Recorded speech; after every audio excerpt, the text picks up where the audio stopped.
Eu sou uma pessoa muito satisfeita com a minha vida profissional e eu estudei a minha faculdade inteira gratuitamente. Todo mundo que estudou numa universidade pública tem a obrigação de dar o seu retorno. Temos as pessoas, temos a vontade, temos a paixão por esse lugar, mas como fazer para contribuir com esse lugar? É necessário que o parlamento discuta isso para que se tenha uma regra geral. Despertar esse sentimento que tem dentro de nós, que é esse sentimento de carinho, aproveitar esse sentimento para que cada um possa utilizar a sua energia para construir algo.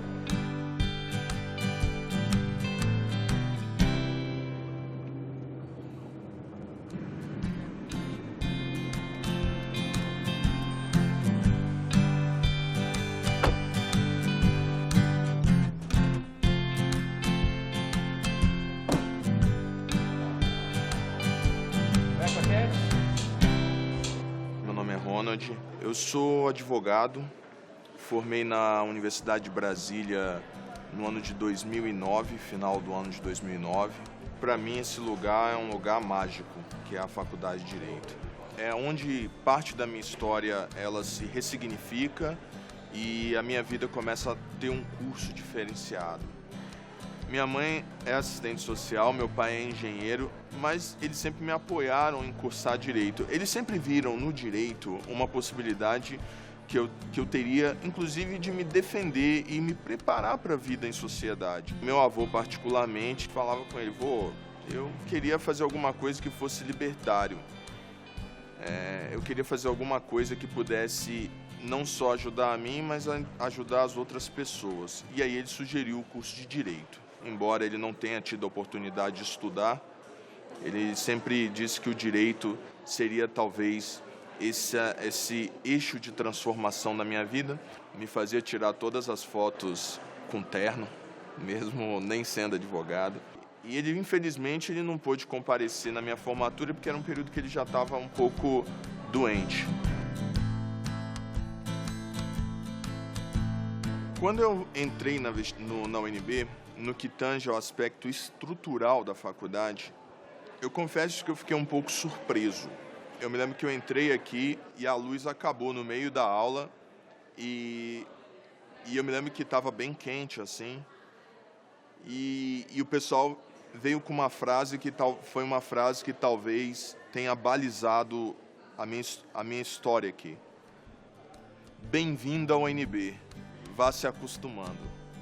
Faz parte de um aspecto, às vezes, até cultural do ambiente universitário no ensino superior público, de que você vai entrar numa universidade pública e vai ser normal você ter problema de infraestrutura, muitas vezes você não ter uma aula ou outra. No terceiro semestre, a gente fundou uma ONG que existe até hoje. Universitários vão à escola. Toda sexta-feira ou segunda, pela manhã, às 8 horas, um dos carros dos alunos da sala deveria estar ali naquela porta de entrada para andar 40 quilômetros até Itapuã. A gente tinha que dar uma aula das disciplinas tradicionais, matemática, português, numa casa que a gente alugou em Itapuã. Aqui no UNB, a minha memória é de uma comunidade bem amiga, né? Tanto é que os meus sócios, que é o Cauê, o Leandro e a Thaís, foram colegas de sala. Essa convivência se intensifica com o início dos trabalhos da Alumni, que é a Associação dos Ex-Alunos da Faculdade de Direito. Ela foi fundada ainda na década de 90. Qual é o conceito da Alumni? Que a responsabilidade pelo espaço público não se restringe à esfera estatal. Todos nós temos responsabilidade.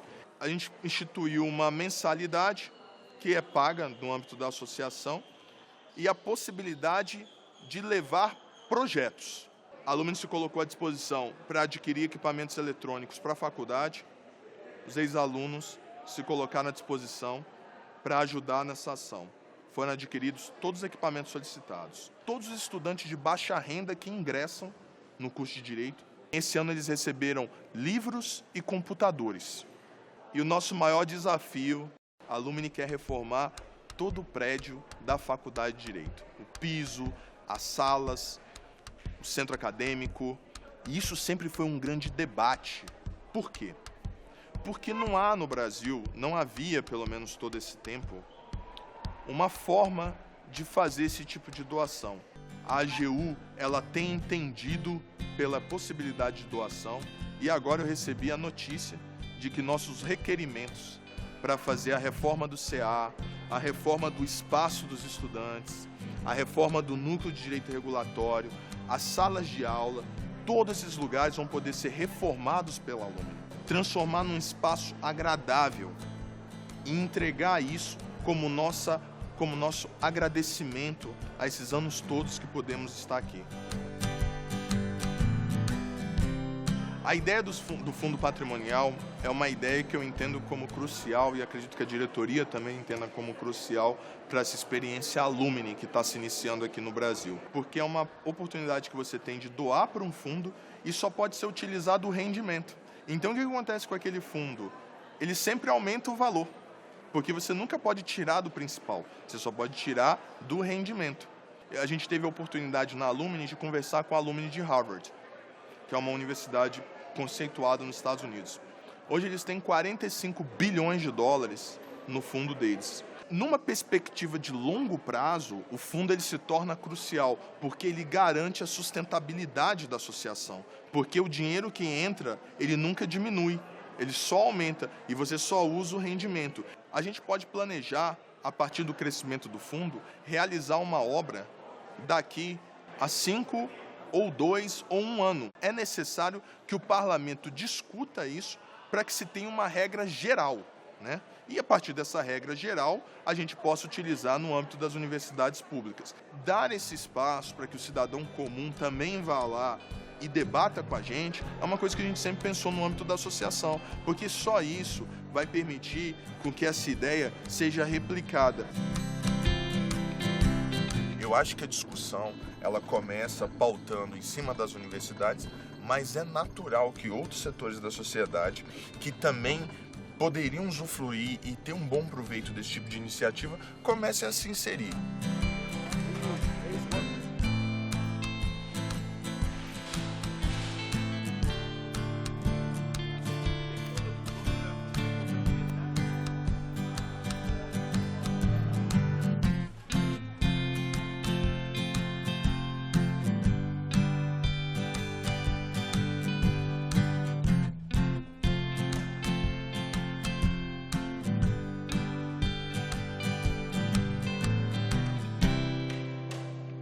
É uma honra estar aqui no seu gabinete para conversar sobre um tema que eu acredito que o senhor deixou uma marca histórica, que é a Universidade de Brasília, e como isso se extrapola, que é em relação às doações, os endowments para essa instituição, que é a possibilidade de pessoas físicas e jurídicas investirem num fundo em que o rendimento vai ser aplicado no âmbito das universidades e outras instituições. Eu sou francamente favorável a essa proposta por diversas razões. Uma histórica, é absurdo que isso não exista ainda no Brasil. O mundo inteiro é assim. Qualquer universidade americana, você chega lá, entra, tem biblioteca fulano de tal. Foi uma doação feita por alguém.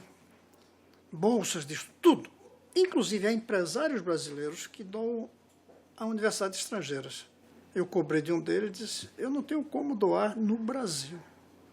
Os mecanismos para isso não existem ainda. Então, é uma questão de corrigir o atraso brasileiro. Essa proposta, eu creio que vai trazer uma nova vida para a Universidade Estatal Brasileira. E eu espero que isso depois se transforme e chegue a outras entidades estatais também. A experiência que a gente tem na UNB, especificamente na Faculdade de Direito, quem iniciou foi uma associação, que é uma entidade privada, né? E no começo teve muito essa discussão, mas como uma entidade privada vai estar aplicando recursos no âmbito da UNB? Isso tem que ser visto com cautela? Será que não deveria ser criado isso no âmbito do Estado? E a gente vê sempre que essa discussão permeia, porque sempre que a gente vai discutir sobre público, as pessoas querem que seja uma coisa criada no âmbito da administração pública. Nós temos que rever os conceitos, e um deles é essa ideia de que público é o que interessa, não o Estado. O Estado está aí para servir o público. Esse pessoal da UNB que reclama é porque acha que é o Estado que tem que ser o dono das coisas. O dono é o povo, o dono é o público. Sim. Agora, quer botar dinheiro, bota. Agora você não manda. Até mesmo, como eu citei aqui o nome de uma biblioteca, o cara dá um dinheiro e diz, eu quero botar o nome da biblioteca. Eu acho que isso daí passando pelo conselho. Porque se quer botar o nome da mãe dele, tudo bem. Mas se quer botar o nome de Adolf Hitler, o conselho deve dizer, muito obrigado, esse dinheiro eu não quero. Senador, hoje a tramitação da proposição, ela saiu do Senado, está na Câmara, e tiveram essas alterações relativas à ampliação do rol de entidades que poderiam estar sendo entidades apoiadas pelo endowment. Houve também alteração no sentido de vedação à utilização do orçamento, né? Essa proposição, sofrendo essa alteração, ela retorna ao Senado. E aí, como o senhor acha que a gente pode fazer uma discussão qualitativa no sentido de melhorar ou então pegar essas alterações, ou então como é que a gente poderia atuar aqui no Senado para aprimorar essa ideia que tem a ver com o investimento no âmbito da universidade pública? Eu acho que se não houver transformações muito radicais na Câmara, nós devemos aprovar aqui o mais rápido possível, sem muito debate. Certos aprimoramentos prejudicam a aprovação. E as universidades estão muito carentes. Eu creio que a gente deve aprovar como está, como via da Câmara, se não houver grandes transformações lá, e depois faz outra lei, se for preciso, adapta. Mas quanto mais cedo aprovar, melhor. Agora, o problema é a demora. O Congresso é muito lento. Senador, eu gostaria de agradecer. Eu acho que o debate a respeito do endowment, ele é somente uma das alternativas, mas ele se ampara muito bem na discussão sobre a relação entre o privado e o público. Eu fico muito feliz de o senhor ter essa visão de que permitir que as associações, as empresas façam essas contribuições, porque isso significa um avanço no aspecto da educação e também em outros setores. Para mim é uma satisfação muito grande ter um ex-reitor, hoje senador, essa conversa, porque eu acho que esse tipo de debate ele qualifica a discussão e ele permite olhar para frente, que hoje é o fundamental. Muito obrigado. Eu que agradeço que você esteja nessa luta. Isso chama-se modernizar o Estado brasileiro, a serviço do povo. Com certeza. O que acontece agora? Agora, com o debate, nós temos a possibilidade de melhorar a discussão sobre aquilo que é público e demonstrar que não é só de responsabilidade estatal, mas é de responsabilidade de todos. Vamos discutir, vamos regulamentar, vamos avançar nas proposições e permitir que a comunidade também possa atuar. E não é só atuar com ideias, não. É atuar fazendo.